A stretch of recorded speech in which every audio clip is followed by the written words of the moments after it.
Understanding Ipsas 10 can make a huge difference in how you handle financial statements and reporting. It's one of those standards that seems simple at first, but the details really matter. Forget the jargon. Let's break it down together. Ready? Let's go. Whether you're a student, a professional, or just curious about public sector accounting, this is for you. Ipsas 10 stands for International Public Sector Accounting Standard 10. It's a global guideline that helps governments and public sector organizations report their finances transparently and consistently. But what exactly does it cover and why should you care? Its main focus? Handling events that happen after the reporting period. Basically, what to do if something major occurs after the books are closed, but before the financial statements are officially approved.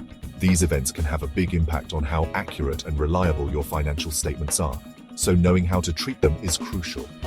Think of it like this. The financial year ends, but life doesn't pause. Things keep happening, some of which might affect your numbers. That's where Ipsas 10 steps in, giving you a framework to decide what needs to be updated and what just needs to be mentioned. There are two types of events, adjusting and non-adjusting. This distinction is at the heart of Ipsas 10.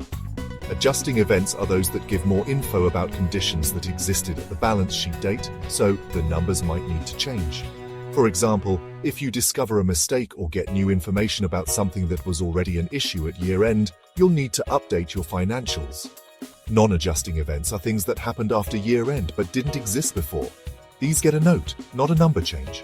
You're just telling users of the financial statements about them, so they have the full picture, but you don't go back and change the numbers. Let's look at some examples to make this clearer. For example, if a court case settles after year-end, but the issue existed before, that's adjusting. You'd update your financials to reflect the outcome because the underlying condition was already there. If a disaster strikes after the balance sheet date, it's non-adjusting. Just disclose it. Since the event didn't exist at year-end, you don't change your numbers, but you do let everyone know what happened. Real-life examples help make sense of these rules.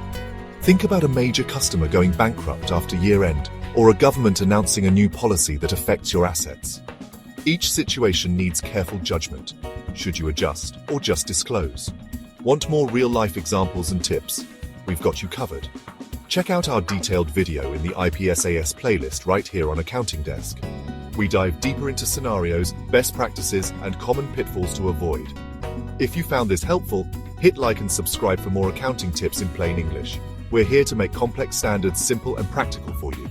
See you in the next video. And remember, mastering Ipsas 10 is all about understanding the story behind the numbers. So keep learning and stay curious.